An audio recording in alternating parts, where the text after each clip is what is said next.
I'm Scott from Tea's Auntie. Today we're going to focus on how to make matcha at home.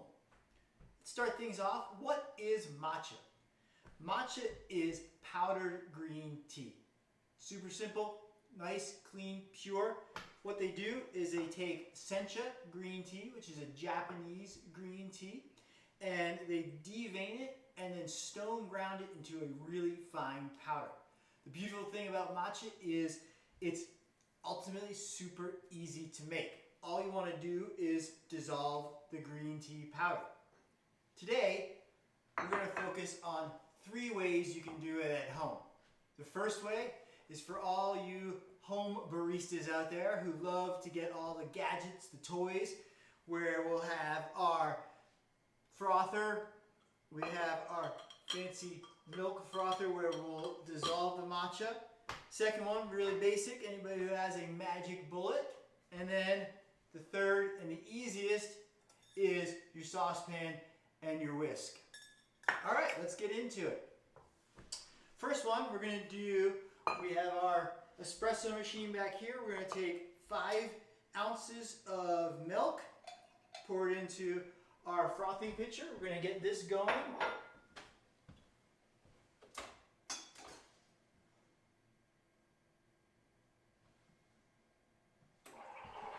Second, we're going to take, so this is a manual milk frother. We sell it in the shop here. It's super simple. It looks exactly like a French press, but there's no resistance on it. So what we're going to do with this is we're going to take 175 degree water, pour in 6 ounces of water here.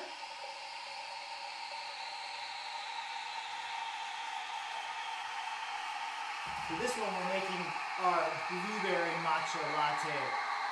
Blueberry matcha's got a little bit of sugar cane, beautiful blueberry flavor to it.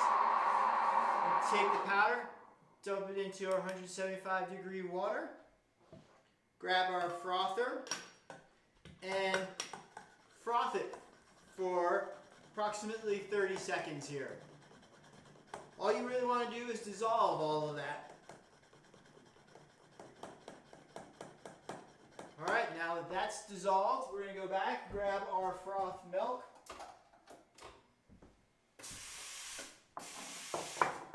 We're going to pour the matcha in first. What I like to do is throw it kind of through the strainer just to make sure there's no clumps, that it's all perfectly dissolved.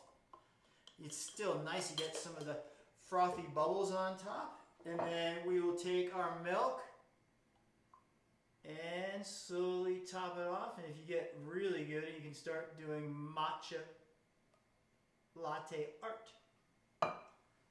That's our first round. Second round, the magic bullet. So what we're going to do is, I have half this cup is filled with almond milk that I microwave for 35 seconds. We're going to fill the rest of it with our 175 degree water.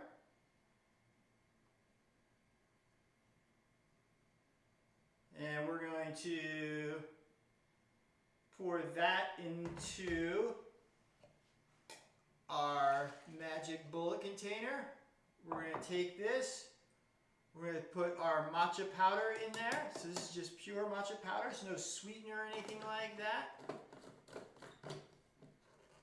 I'm going to hit this with the magic bullet for about 3, 4, 5, 6 seconds. And, oh, that's a beautiful effervescent green color. And it looks like a delicious smoothie. All right. You can see the steam coming off of there. Super easy matcha latte. Has that little bit of almond milk nuttiness to it. Fantastic drink. Next, most people have all this equipment here. Saucepan and a whisk. What we're going to do is we're going to take our 175 degree water. We're going to fill up our cup here. This is a beautiful fellow kettle here. It's an electric kettle that has an adjustable temperature scale on it. So what you want to do, especially with green tea because it's so fragile, is you want to boil it or steep it at a low water temperature. So typically we have it set for 175 degrees. Take our water, put it into our saucepan, put a little bit of matcha in there. We've been using a tablespoon of matcha powder. I like to add a little touch of honey onto this guy. Maybe a teaspoon. And we take it back to our stove top. Get that heat cranking on it. Whisk it again. Make sure it gets that nice warm temperature. 175 degrees or so. Oh, you can see beautiful green color on that. I didn't practice this part. All right, let's pour this right into our cup. There's a touch of honey on this guy. Just pure matcha. It's got that nice, it'll have a little bitterness to it, kind of fresh cut grass, a little of that umami from the sea, because you think about Japan, it's an island, so surrounded by ocean, so the salt water gets into the terroir, and that's where the kind of the soil where the tea is grown from. Get that just beautiful richness to it. Oh, thank you so much. That's matcha.